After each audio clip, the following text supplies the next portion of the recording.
വാർത്ത ബി.ജെ.പിയുടെ നേതൃസ്ഥാനം വീണ്ടും ചർച്ചയായിരിക്കുകയാണ് ചെയ്യുന്നത്. നേരത്തെ തന്നെ എം.ടി. രമേശിന്റെയും അതോടൊപ്പം തന്നെ രാജീവ് ചന്ദ്രശേഖരന്റെ ഒക്കെ പേരുകൾ മുമ്പോട്ട് വന്നിട്ടുണ്ടായിരുന്നു. എന്നാൽ അപ്രതീക്ഷിതമായിട്ടൊരു പുതുമുഖം സംസ്ഥാന അധ്യക്ഷനായിട്ട് വരുമെന്നും കേൾക്കുന്നുണ്ട്. യഥാർത്ഥത്തിൽ ഇവിടെ കെ സുരേന്ദ്രൻ എന്തിനു മാറണം, അദ്ദേഹത്തിന്റെ ഭാഗത്ത് യാതൊരു പിഴവും ഇല്ല എന്ന് പറഞ്ഞിട്ടും ചർച്ചകൾ ഒരു കോണിൽ നടക്കുന്നുണ്ട്. അതെ, യഥാർത്ഥത്തിൽ ബി.ജെ.പിയുടെ സംഘടനാ തെരഞ്ഞെടുപ്പുകൾ നടന്നുകൊണ്ടിരിക്കുകയാണ്. എല്ലാ സംസ്ഥാനത്തും ബി.ജെ.പിയുടെ അധ്യക്ഷന്മാർ മാറും എന്നുള്ള നിലയിൽ തന്നെയാണ് കാര്യങ്ങൾ പോയിക്കൊണ്ടിരിക്കുന്നത്. പ്രശസ്തരായിട്ടുള്ള ആളുകളെ തൽക്കാലം ബി.ജെ.പിയുടെ സംസ്ഥാന അധ്യക്ഷന്മാരാക്കേണ്ടതില്ല. അതായത് നമ്മൾ വേറൊരു മേഖലയിൽ നിന്ന് കൊണ്ടുവന്നിട്ട് ബി.ജെ.പിയുടെ സംസ്ഥാന പ്രസിഡന്റൊക്കെ ആക്കുന്ന പരിപാടി ഉണ്ടല്ലോ, അത്തരം പരിപാടികൾ വേണ്ടതില്ല. പ്രവർത്തകരെ തന്നെ, അതായത് ബി.ജെ.പിയുടെ പ്രവർത്തകരെ തന്നെ സംസ്ഥാന പ്രസിഡന്റ് ആക്കിയാൽ മതി എന്നുള്ള നിലപാടിലേക്ക് ബി.ജെ.പി വരുന്നു എന്നുള്ളതാണ് നമ്മൾ മനസ്സിലാക്കുന്നത്. രണ്ട് കാര്യങ്ങളാണ് കേരളത്തിലെ ബി.ജെ.പിയുമായി സംബന്ധിച്ച് ഇപ്പോൾ നടന്നുകൊണ്ടിരിക്കുന്നത്. കാരണം കേരളത്തിൽ തെരഞ്ഞെടുപ്പ് ഈ പറയുന്ന പോലെ ബൂത്ത് മുതൽ മണ്ഡലം അങ്ങനെ തെരഞ്ഞെടുപ്പുകൾ നടന്നുകൊണ്ടിരിക്കുകയാണ്. പല മണ്ഡലം തെരഞ്ഞെടുപ്പുകളും ഈ പ്രസിഡന്റിനെ തെരഞ്ഞെടുക്കുന്നതിൽ പലതരത്തിലുള്ള പക്ഷപാതിത്വപരമായ നിലപാടുകൾ വരുന്നുണ്ട്, രീതികൾ വരുന്നുണ്ട് എന്നൊക്കെ പറഞ്ഞുകൊണ്ട് വരണാധികാരിയായിട്ടുള്ള നാരായണൻ നമ്പൂതിരിയെ പലരും ഉപരോധിക്കുന്നതും പ്രശ്നമുണ്ടാക്കുന്നതും ഒക്കെ നമ്മൾ കണ്ടു കഴിഞ്ഞു. ഇതിൽ തന്നെ പല സ്ഥലങ്ങളിലും കെ സുരേന്ദ്രനെ അനുകൂലിക്കുന്ന ഒരു പറ്റം ആളുകളാണ് അധികാര സ്ഥാനത്തേക്ക് അല്ലെങ്കിൽ നേതൃസ്ഥാനത്തേക്ക് വന്നത് എന്നുള്ള നിലയിലെ വിലയിരുത്തലുകളും ഒരു ഭാഗത്ത് വരുന്നുണ്ട്. ഇവിടെ ഇപ്പോ എന്താണ് കൃഷ്ണദാസ് പക്ഷം അതുപോലെ തന്നെ ഈ സുരേന്ദ്രൻ പക്ഷം എന്നൊക്കെ പറയുന്ന രണ്ട് ടീമുകൾ ഉണ്ട് എന്നും ഇതൊന്നും പെടാതെ രണ്ടുപേരെയും കൂടെ കൊണ്ടുപോകുന്ന എം.ടി. രമേശ് നടുക്കുണ്ട്, ശോഭാ സുരേന്ദ്രൻ ഇപ്പുറത്തുണ്ട് എന്നൊക്കെ പറയുന്ന രീതിയിലേക്കാണ് ബി.ജെ.പിയിലെ കാര്യങ്ങൾ പോകുന്നത്. ബി.ജെ.പിയിൽ ഒരു രാഷ്ട്രീയ ബി.ജെ.പിയിൽ ഒരു രാഷ്ട്രീയ സമവാക്യം എന്നുള്ളത് ഒരു എന്താണ് പല ആളുകളിലേക്കായി പോയിക്കൊണ്ടിരിക്കുന്ന ഒരു സാഹചര്യമാണ് ഇപ്പോൾ ഉള്ളത്. ഈ സമയത്താണ് സുരേന്ദ്രൻ മാറണോ എന്ന ചോദ്യം ഉയർന്നു വരുന്നത്. സുരേന്ദ്രൻ ഇപ്പോൾ നിലവിൽ എനിക്ക് തോന്നുന്നു 5 വർഷത്തിനടുത്തായി സുരേന്ദ്രൻ എന്ത് ചെയ്യുന്നത് ബി.ജെ.പിയുടെ സംസ്ഥാന പ്രസിഡന്റായിട്ട് നിൽക്കുന്നത്. ഈ 5 വർഷം എന്ന് പറയുന്നത് 2 ടേമാണ്. 2.5 വർഷം അല്ലെങ്കിൽ 2 വർഷമാണ് ഒരു ടേം എന്നാണ് ഞാൻ മനസ്സിലാക്കുന്നത്. അതിലപ്പുറത്തേക്ക് സുരേന്ദ്രന് ഒരു ടേമും കൂടി സുരേന്ദ്രൻ ലഭിച്ചിട്ടുണ്ട്. പക്ഷേ കോർ കമ്മിറ്റി യോഗത്തിൽ സുരേന്ദ്രൻ ആവശ്യപ്പെട്ടത് അല്ലെങ്കിൽ സുരേന്ദ്രനെ അനുകൂലിക്കുന്ന ആളുകൾ ആവശ്യപ്പെട്ടത് ഈ 5 വർഷം എന്നുള്ളത് ഒരു ടേം ആയിട്ട് പരിഗണിക്കണം എന്നുള്ളതാണ് ആവശ്യപ്പെട്ടത്. അതോടൊപ്പം തന്നെ അദ്ദേഹത്തിന് ഗുണകരമാകുന്ന ചില കാര്യങ്ങൾ എന്ന് പറയുന്നത് കേന്ദ്ര നേതൃത്വം പറഞ്ഞത് സംസ്ഥാന പ്രസിഡന്റായി ഈ പറയുന്ന കാലാവധി തികച്ചു എന്നുള്ളത് കൊണ്ട് സംസ്ഥാന അധ്യക്ഷ സ്ഥാനത്തേക്ക് മത്സരിക്കാനുള്ള പ്രശ്നങ്ങളൊന്നുമില്ല, അതിന് അയോഗ്യതയൊന്നും ഇല്ല എന്നും കേന്ദ്ര നേതൃത്വം പറഞ്ഞത് ആയിട്ട് നമുക്ക് വാർത്തകൾ വരുന്നുണ്ട്. അങ്ങനെ അവിടെ നിന്ന് കിട്ടുന്ന അറിയിപ്പുകൾ അങ്ങനെയാകുമ്പോൾ ഒരുപക്ഷെ സുരേന്ദ്രൻ മത്സരിക്കേക്കാം. സുരേന്ദ്രൻ തെരഞ്ഞെടുപ്പിൽ മത്സരിച്ചാൽ ഒരുപക്ഷെ ആരാണ് അധ്യക്ഷ സ്ഥാനത്തേക്ക് വരിക എന്ന് നമുക്ക് പറയാൻ പറ്റില്ല. ആ ഒരു കാര്യമുണ്ട്. രണ്ടാമത്തത് കേന്ദ്രം ഒരു നോമിനേറ്റഡ് സ്ഥാനമാണ് കൊടുക്കുന്നതെങ്കിൽ അതും സുരേന്ദ്രൻ അനുസരിക്കേണ്ടി വരും എന്നുള്ള കാര്യത്തിൽ സംശയമൊന്നുമില്ല.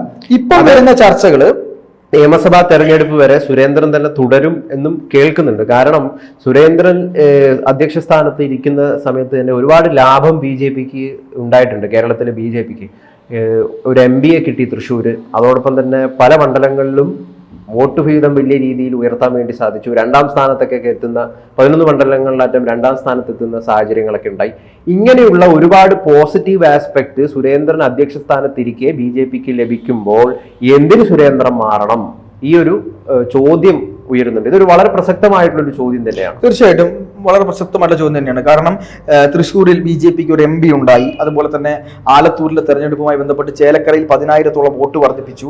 പല ലോക്സഭാ ഇലക്ഷനിൽ പല മണ്ഡലങ്ങളിലും നിയമസഭാ മണ്ഡലം ഏകദേശം 10ഓളം നിയമസഭാ മണ്ഡലങ്ങളിൽ 1ാം സ്ഥാനത്താണ് ബി.ജെ.പി. 11ഓളം നിയമസഭാ മണ്ഡലങ്ങളിൽ 2ാം സ്ഥാനത്തും ബി.ജെ.പി ഉണ്ട്. ഇതൊക്കെ സുരേന്ദ്രന്റെ കാലഘട്ടത്തിലാണ് നടന്നത് എന്നതുകൊണ്ട് സുരേന്ദ്രൻ അതിലൊരു അവകാശം ഉന്നയിക്കുന്നതിനെ നമുക്ക് കുറ്റം പറയാൻ കഴിയില്ല. പക്ഷെ വസ്തുനിഷ്ഠമായിട്ട് ഈ കാര്യത്തെപ്പറ്റി പഠിക്കുകയാണെങ്കിൽ അതിന് സുരേന്ദ്രനോ അല്ലെങ്കിൽ കേരളത്തിലെ ബി.ജെ.പിയുടെ സംഘടനാ സംവിധാനത്തിനോ വലിയ റോൾ ഉണ്ടോ എന്ന് ചോദിച്ചാൽ തൃശ്ശൂരിലെ വിജയത്തിൽ ഒഴിച്ച് ബാക്കി ഒന്നിനും വലിയ റോൾ ഇല്ല എന്ന് എനിക്ക് പറയേണ്ടി വരും. കാരണം ബി.ജെ.പിക്ക് അനുകൂലമായ രാഷ്ട്രീയ സാഹചര്യം ഉയർന്നു വരികയും നിഷ്പക്ഷരായിട്ടുള്ള ആളുകൾ പലതരത്തിലുള്ള പ്രീണനങ്ങൾക്കെതിരെ പ്രതികരിക്കുന്ന ആളുകളൊക്കെ സ്വന്തം പോയിട്ട് ബി.ജെ.പിക്ക് ഒരു ബൂത്ത് പ്രസിഡന്റ് പോലും ഇല്ലാത്ത, ഞാൻ പറയുന്നത് പിന്നെ പോളിംഗ് ഏജന്റ് പോലും ഇല്ലാത്ത ബൂത്തിൽ പോലും ബി.ജെ.പിക്ക് 10, 60, 100 വോട്ട് കിട്ടുന്നത് എങ്ങനെയാണെന്ന് നമ്മൾ ചിന്തിക്കണ്ടേ? അവിടെ ബി.ജെ.പി എന്തെങ്കിലും പ്രവർത്തനം നടത്തിയിട്ടാണോ ഈ വോട്ട് കിട്ടുന്നത്? അല്ല, അത്തരം വോട്ടുകൾ കൂടെ കൂട്ടിയിട്ടാണ് ബി.ജെ.പിക്ക് മണ്ഡലാടിസ്ഥാനത്തിൽ വോട്ട് കിട്ടിയത് എന്ന് പറയുന്നുണ്ട്. അപ്പം ബി.ജെ.പിക്ക് കേരളത്തിലെ ജനങ്ങൾക്കിടയിലേക്ക് കുറച്ചുകൂടി സ്വാധീനം ഉണ്ടാകുന്നു എന്നുള്ളതിന്റെ ഒരു എന്താ പറയുക ആ സാഹചര്യത്തെ കൃത്യമായി പിന്നെ എന്താണ് സുരേന്ദ്രനൊക്കെ അനുകൂലമായി സാഹചര്യമായി വന്നു എന്നുള്ളത് മാത്രമേ നമ്മൾ അതിൽ വിശ്വസിക്കേണ്ടതുള്ളൂ. പിന്നെ ഇവർ പണിയെടുക്കുന്നില്ല എന്ന് പറയാൻ പറ്റില്ല. പക്ഷേ ഈ ഒരു കാലഘട്ടത്തിന് അനുയോജ്യമായ രീതിയിൽ സുരേന്ദ്രനും അതുപോലെ തന്നെ ഇപ്പോഴത്തെ BJP-യുടെ സംസ്ഥാന നേതൃത്വവും പണിയെടുക്കുന്നുണ്ടോ എന്നുള്ളതാണ് ചോദ്യം. സിമ്പിൾ ആയിട്ട് പണിയെടുക്കുന്നില്ല എന്നാണ്. അതെ, പണിയെടുക്കുന്നില്ല എന്നാണല്ലോ ഈ റിസൾട്ടുകളൊക്കെ കാണിക്കുന്നത്. പണിയെടുക്കുന്നുണ്ടെങ്കിൽ കേരളത്തിൽ ഇതല്ല അവസ്ഥ. ഞാൻ ചോദിക്കട്ടെ, നിസ്സാരമായ ഒരു ചോദ്യം ചോദിക്കാം. പിണറായി വിജയൻ ഗവൺമെന്റ്, രണ്ടാം പിണറായി സർക്കാർ അധികാരത്തിൽ വന്നതിന് ശേഷം എത്ര അഴിമതി ആരോപണങ്ങൾ ഉണ്ടായി? ഏതിലൊക്കെ BJP-യെ നമ്മൾ കണ്ടു? ഏതിലൊക്കെയാണ് BJP നിരന്തരമായ സമരവുമായി മുന്നോട്ട് പോയത്? നമുക്ക് ആലോചിക്കാമല്ലോ.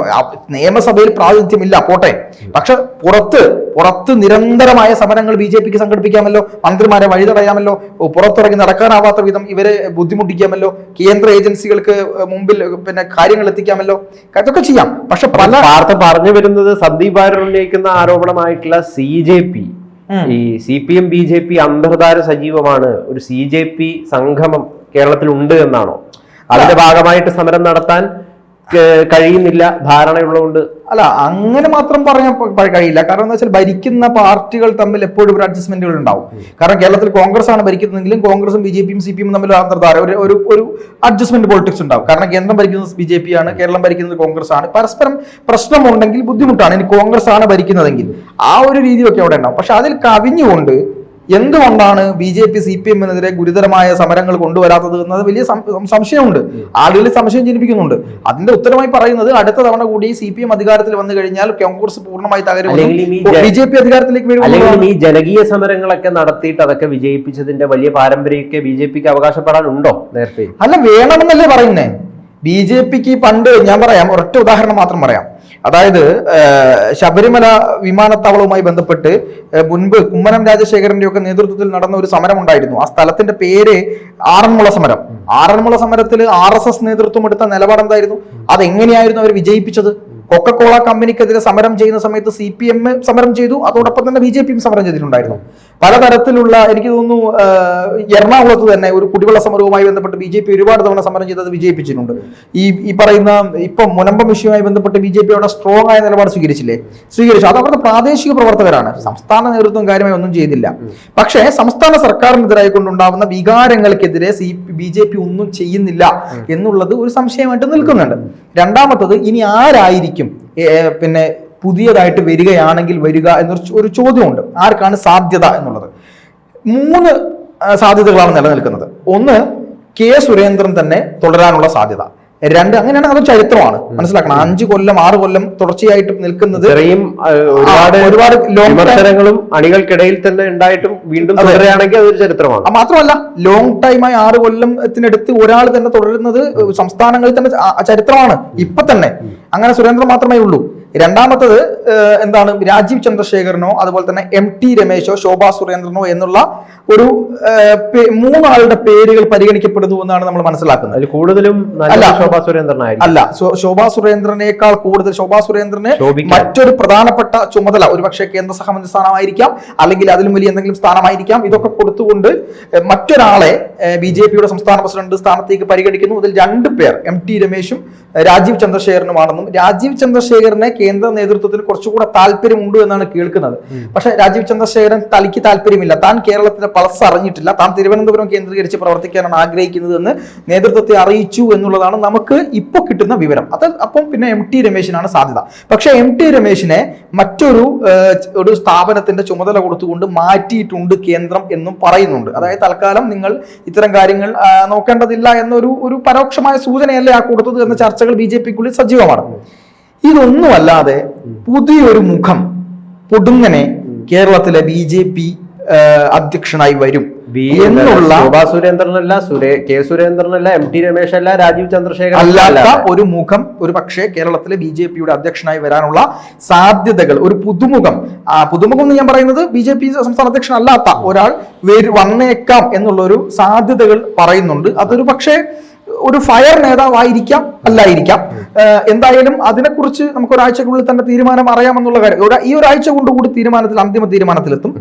നമ്മൾ പ്രതീക്ഷിക്കുന്നത് പോലെ BJP-യുടെ സംസ്ഥാന അധ്യക്ഷൻ മാറാനാണ് 80% ഇപ്പോ സാധ്യതകൾ കാണുന്നത്. ആ രീതിയിലാണ് കാര്യങ്ങൾ പോയിക്കൊണ്ടിരിക്കുന്നതും കോർ കമ്മിറ്റി യോഗം പോലും ആ രീതിയിലാണ് കാര്യങ്ങൾ തീരുമാനിച്ചിട്ടുള്ളത്. എന്തായാലും സുരേന്ദ്രന്റെ ആരായിരിക്കും ആ പുതിയ ആള് എന്നുള്ളതാണ്. കാരണം കേരളത്തിലെ ജനത്തിനെ മുഴുവൻ കയ്യിലെടുക്കാൻ അല്ലെങ്കിൽ ഒരു സ്വാധീനത്തിലെടുക്കാൻ വേണ്ടിയിട്ട് തീർച്ചയായും തീർച്ചയായിട്ടും കെ സുരേന്ദ്രന് പറ്റുന്നില്ല എന്നുള്ള കാര്യം അദ്ദേഹത്തിന്റെ കഴിഞ്ഞ വർഷം മുൻകാല പ്രവർത്തനത്തിലൂടെ അദ്ദേഹം തെളിയിച്ചതാണ്. അപ്പോൾ അങ്ങനെ ഒരാൾ ആരായിരിക്കും ആ രീതിയിൽ മുഴുവൻ ആളുകളുടെയും ഒരു സൂപ്പർ സ്റ്റാർ പരിവേഷമുള്ള, അങ്ങനെയുള്ള സൂപ്പർ ലേഡി പരിവേഷമുള്ള, അത് യഥാർത്ഥത്തിൽ ഇപ്പൊ നിലവിലുള്ളത് ശോഭാ സുരേന്ദ്രന് മാത്രമല്ല. അങ്ങനെയുള്ള നേതാക്കന്മാർ അല്ലാതെ ഉണ്ട് ഗൗതമേ. കാര്യം ബി.ജെ.പിയുടെ സംഘപരിവാർ പ്രസ്ഥാനത്തിന്റെ നേതാക്കന്മാരും ഭാരവാഹികളും സഹഭാരവാഹികളും ഒക്കെ നിൽക്കുന്ന കേരളത്തിലെ തന്നെ വളരെ സ്ട്രോങ് ആയിട്ടുള്ള നേതാക്കന്മാർ, ചില ആളുകളെ കണ്ടാൽ മറ്റുള്ള എല്ലാവരും എന്താണ് ഈ പറയുന്നത് പോലെ മുണ്ടഴിച്ചിടുന്ന വിധത്തിലേക്ക് ഉള്ള ബഹുമാനിപ്പിക്കപ്പെടുന്ന നേതാക്കന്മാരൊക്കെ കേരളത്തിൽ ഇന്നും ഉണ്ട് എന്നുള്ളത് നമ്മൾ മനസ്സിലാക്കണം. ചിലരൊക്കെ മാറി നിൽക്കുന്നു മറ്റു സംഘടനാ പ്രവർത്തനത്തിൽ മാറി നിൽക്കുന്നു എന്നുള്ളത് കൊണ്ട് ബി.ജെ.പിയുടെ കാര്യങ്ങളില്ല. ഇപ്പം എങ്ങനെയാണ് കുമ്മനം വന്നത്? കുമ്മനം വേറൊരു ഒരു ഉപസംഘടനയിൽ നിന്ന് പെട്ടെന്നല്ലേ ബി.ജെ.പിയുടെ സംസ്ഥാന അധ്യക്ഷനായത്. അതുപോലെ ഏതെങ്കിലും ഒരാൾ സംസ്ഥാന അധ്യക്ഷനായി വന്നുകൂടാ ഇല്ല എന്നുള്ളതാണ് നമ്മൾ മനസ്സിലാക്കുന്നത്. ആ പേരിപ്പോ പറയാൻ കഴിയാത്തത് അത് ഔദ്യോഗികമായി സംഘടനാ സംവിധാനത്തിന്റെ ഭാഗമായി നിൽക്കുമ്പോൾ ആ പാർട്ടിക്കകത്തൊരു പക്ഷേ എന്തെങ്കിലും തരത്തിലുള്ള ചർച്ചകളൊക്കെ നടന്നുകൊണ്ടിരിക്കും. നമ്മളായിട്ട് അങ്ങനെ ഒരു പേര് പറഞ്ഞ ഒരു വിവാദം ഉണ്ടാക്കണ്ട എന്നുള്ളത് കൊണ്ട് മാത്രമാണ് നമ്മൾ അത്തരത്തിലൊരു പേര് പറയാത്തത്. അതിന്റെ ഒരു സാധ്യതയും കേന്ദ്രം പരിശോധിക്കുന്നുണ്ട് എന്ന് തന്നെയാണ് മനസ്സിലാക്കുന്നത്. എന്തായാലും എം ടി രമേശോ രാജീവ് ചന്ദ്രശേഖരനോ ഒരു പുതുമുഖമോ ഇവിടെ എന്തായാലും എത്തും എന്നുള്ള കാര്യത്തിൽ യാതൊരു സംശയവുമില്ല.